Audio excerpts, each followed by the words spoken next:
Aquarius, welcome back sa ating Tagalog reading channel. Ako ay si Adi at isa akong intuitive reader. So, gagawin natin ang inyong collective reading. Current energy check-in to sa buwan ng March 2024 all the way to the next 3 to 6 months. So, March, April, May, June, July, and August. Alright? And sa mga new viewers natin, welcome po sa ating Tagalog reading channel. Sa mga current subscribers, maraming salamat po sa pagsuporta sa ating mga monthly Tagalog readings. Remember na ito ay isang collective reading, so maaaring mag-resonate sa iilan at maaaring hindi mag-resonate sa iilan din na mga viewers. So, it only means na ang channel nating energy, kung di kayo mag-resonate, is for a certain group of collective that is not your energy. So, maaaring yung panoorin ng next month reading ninyo kung inyong ninanais. I might tap into your energy next time. Okay? So, remember, collective reading to. Gagawin na natin yung general life reading, collective Aquarius. And isa-shuffle lang muna natin ang mga baraha in front of the camera. See you in few seconds, Aquarius Collective. Okay?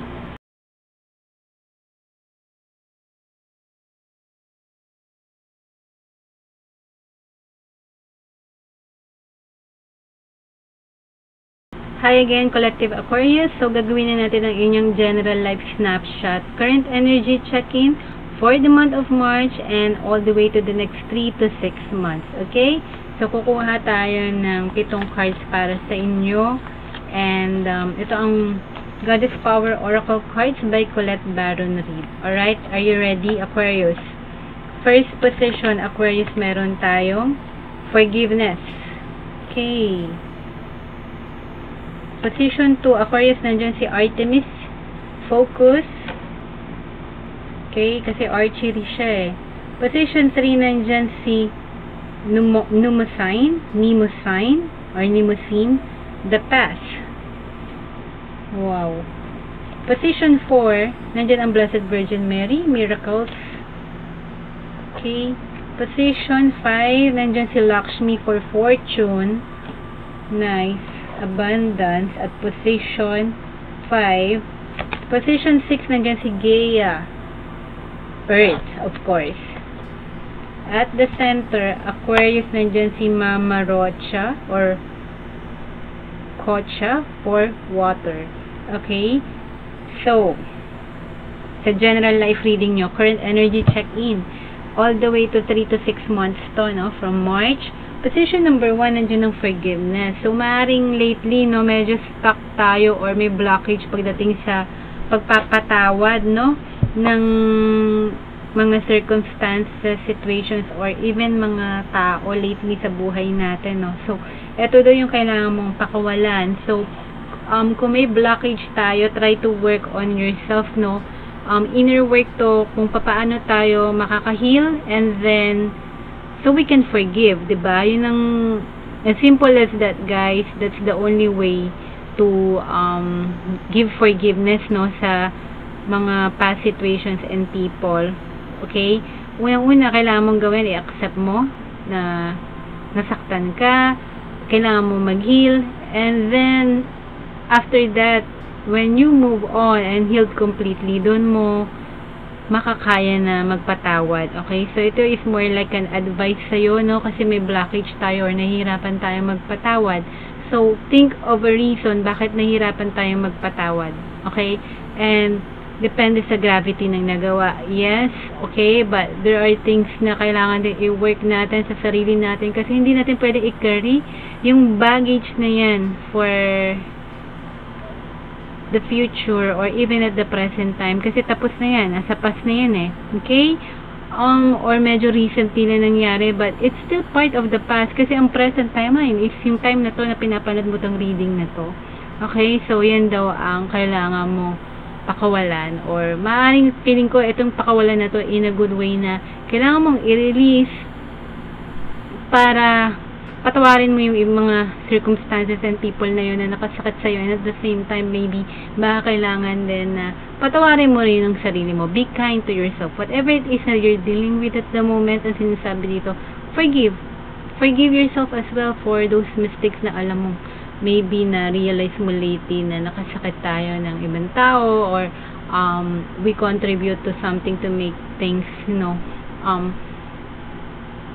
seems parang not working, you know, these things, no? So parang for some people kasi there's still lingering guilt feelings or some things like that, but you don't have to feel that way kasi if you get still stuck dun sa energy na yun, napaka-low vibration, no? So yun sinasabi na blockage mo, medyo taas natin ang frequency natin, okay? Don't linger on negative emotions for too long. Yun ang message dito, okay? Sa position 2, Aquarius, nandyan si Artemis. Focus. Artemis is archery, no? Siya yung may hawak ng bow and arrow. So, ang sinasabi dito, ito yung kailangan mo ipagpatuloy. Maaaring I feel like may mga certain areas sa buhay mo na nangangailangan na doon ang attention mo muna.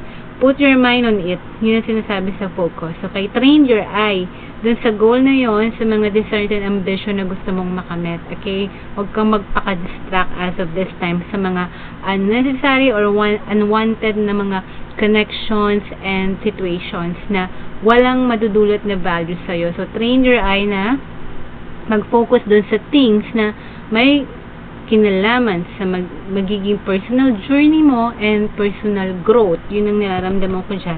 Kailangan mo ipagpatuloy daw yan. So, currently, baka you're focused at something. Okay, so it's a hint na don't lose that focus dun sa situation or connection or people na inaalagaan mo. Okay? Na gusto mo i-nurture, gusto mo i-grow. Alright. Now, Aquarius position 3, itong manifestation, no? For some of you familiar kayo sa format ng spread na to, the past, manifestation. May tinatry tayong i-manifest na something na feeling ko that's old na. Okay? Na maaari na hindi pa rin natin nakukuha, but feeling ko dinidesign natin for quite a long time na. It could be, in your career, in your dreams, aspirations, like gusto mong magkaroon ng business, ng side hustle. This is something na hindi matagal mo na rin nasimulan o matagal nang nandiyan for a while but parang wala pa rin nangyayari. So, ang sinasabi dito, no, kung gustong-gusto mo tong whatever it is na nangyari or na-build mo na, nasimulan mo na long time ago, okay, many years ago, so 3 years ago pa yan, or few months back, or few weeks back, just recently, no, they belong to the past, and these are the things na parang gusto mo pa rin i-cultivate, okay, hindi pa tayo nag-give up. So, work on your manifestation. So, you need to understand, mag-aral kayo, you need to research how to manifest properly. Itong mga old desires na to, na feeling mo nahihirapan tayong makuha in reality dito sa 3D sa Earth. Okay? So, I'll give you a tip. Sa manifestation techniques, you can use journaling. Pwede tayo mag-visualize. Okay? Magwamit ka ng storyboards, color boards, anything. Kahit ano. Kasi ako, when I do visualization, sometimes nga nag-edit ako ng picture. Let's say sa love, no? Nag-edit ako ng picture namin. And then, it's another kind of manifestation. It's a visualization, for example.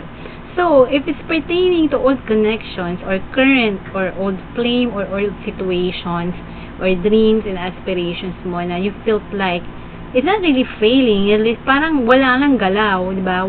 Walang movement. You feel stuck yung energy. Or maaaring may blockage talaga sa chakra mo na yung inability mo na makapag-manifest fully sa full potential, no? So, you need to work on your manifestation. Okay? Kung etong past na to should be nasa ano na dapat to eh. Whatever it is, dapat nasa present mo na eh. Nasa 3D reality mo na to. Or maaaring dapat minamanifest mo to na mangyari ngayon. Dapat nandyan na, di ba? Pero feeling mo it's taking a while, then work on your manifestation techniques. Okay?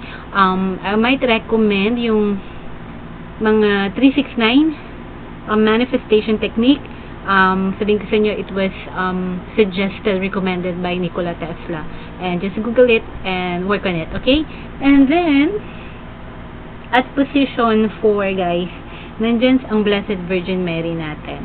Okay, ang external energy, napakaganda, no? I think similar to dun sa nakaraang reading before this, no? I think it's Pisces yata, no? Position for external energy. So, huwag ka mag-alala, no? Kasi, Ang external energy mo, ang Blessed Virgin Mary, you cannot make this up, meaning guided ka, maniwala ka sa miracles. So, napapalibutan ka ng isang energy na napaka-liwanag, napaka-powerful, napaka-light. No, ibig sabihin, ang miracles is just around the corner for you. Yun ang sinasabi dito. So, it's more like parang relief and assurance din para sa'yo, no? If you do your work, if you do manifest really well, pray hard, and pray. It's important to pray also. Maybe she's calling you. She's calling you kasi pag nag-call ka sa kanya, makikinig ang ina natin. Makikinig siya sa mga petitions mo. And she grant graces, blessings, and miracles. So, ang energy mo, external energy mo, napaka-ganda. Napaka-spiritual, napaka-taas. No? Nandiyan siya. I don't know what kind of work you're doing. Maaaring nagdadasal ka sa kanya, Marian devotee ka. But the fact na nag-appear ang Blessed Virgin Mary sa spread mo, and sa external energies to, the only thing you need to do is, nandyan siya sa paligid mo, no? So, maaaring something connected to sa mga family mo, baka Marian devotee sila, it's encouraging you na to get closer to her, kasi makakatulong siya. Okay? Now, at position 6, ito naman kailangan mo ibigay sa sarili mo, or sa ibang tao, but more like sa sarili mo is fortune. Okay? So, nakita mo may focus ka, diba?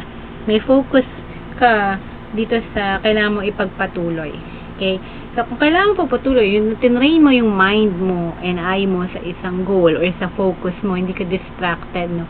Kasi, it's about time you give yourself yung blessing, yung abundance na hinahanap mo.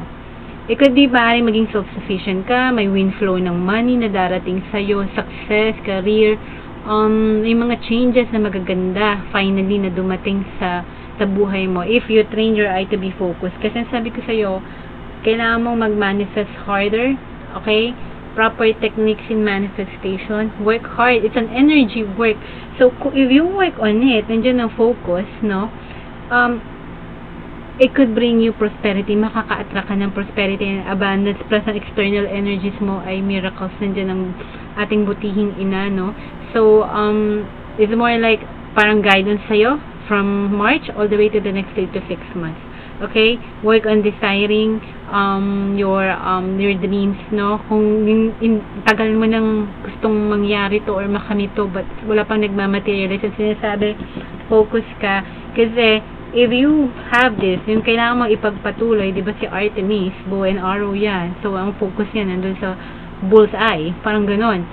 So, train yourself to be like an archer. Ganun na lang. Okay?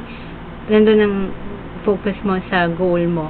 And you can bring in this fortune. Feeling ko kasi yung focus na has something to do with your money, with your career, and success. Okay? So, sinasabi dito, hindi impossible yung gusto mo. Okay? It's achievable. Now, at position 6 Aquarius, nandiyan si Gaia, Earth. Ito yung mga new beginnings mo. So, ang maganda dito, ang sinasabi, ang new beginnings is nandiyan ang Earth, stability and security to. Okay? It's grounded. So, lahat ng i-build mo na bago, moving forward from March, the time you found this reading, no, in the next 3 to 6 months, make it sure na it's stable and secure, okay?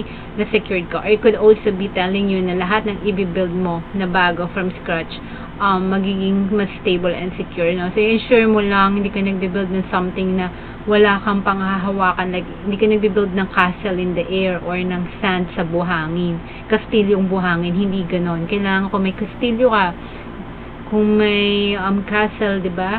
Or, i-build mo siya sa lupa, sa ground. Like, pag nagtanim ka ng seed, diba nakikita mo nag-grow ang plants? So, paano ba nabubuhay ang mga living things? Some in the water, some on mountain, some on land, but still, lahat sila nasa earth, diba?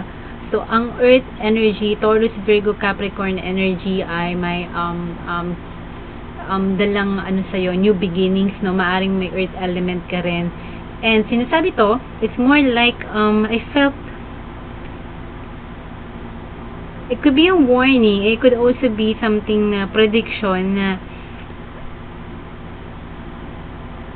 it could crumble, okay, kung masyado tayong padalos-dalos sa mga bagong simula natin. So, make sure daw na grounded. Okay? Now, let's say sa career mo, make sure na andyan ang kontrata nakalatag. Kung sa business partnership, huwag tayo magtiwala sa mga words lang. Kailangan ng legal documentation, these things, no? Para sa mga bagong simula, pipirmahan ng contract. You know, these things na something na mapangahawakan mo, tangible. Okay? And, yeah, yun ang more like an advice din to and parang prediction sa'yo na everything can go well, no? Kung na-establish mo ng maayos. Okay? Now, at the center, nandyan si Mama Kocha or Rocha, nandyan siya, water. Parang siyang Native American, no? Lessons learned.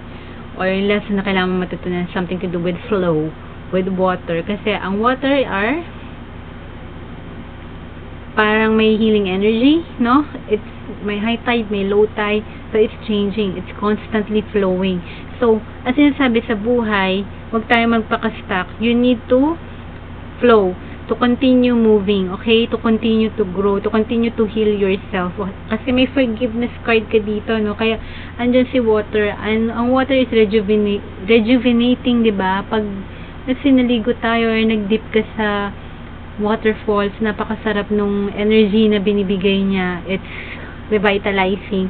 So, yun sinasabi, embrace things that are new, no? Pero it feels good. Ganon. It's about time na medyo mas tayo embracing, no, sa lahat ng abundance na maaaring dumating sa iyo, kasi ang water is 70% ng earth, 'di ba? Mostly water, 'di ba? So it's like ang abundance is there if only you need to flow and to move around. Yun ang sinasabi dito na lesson sa iyo. So wag tayo magpaka-stuck sa situation mo ngayon, or it's also a message na hindi ka forever nandyan kung saan ka ngayon na you feel like parang walang movement, no? Like I said, you need to make sure na you're growing, okay? Nagmo-move ka along, okay? Na nagsisail ka, okay? Na lumalangoy tayo, nagsisail ka, you're sailing, no? Sa course ng buhay, no? Kasi, may mga things na stuck ka, yung manifestations mo parang right now, maaring it's not happening, hindi mo nakikita, no? Because, like I said, clear out mo yung blockage mo, yung inability to forgive, no? So, may healing energy ang water. You need to heal, okay? Yung sinasabi dyan. So, you can forgive. And then, nandyan din si focus, okay? Yun ang huwag mong iwawala. So, sana nag-resonate kayo, Aquarius, sa general life reading yung current energy check-in sa March, all the way to the next 3 to 6 months. And gagawin naman natin ang love reading nyo on a separate video, Aquarius. Take care, Aquarius. God bless. Mahal ko kayo. Bye!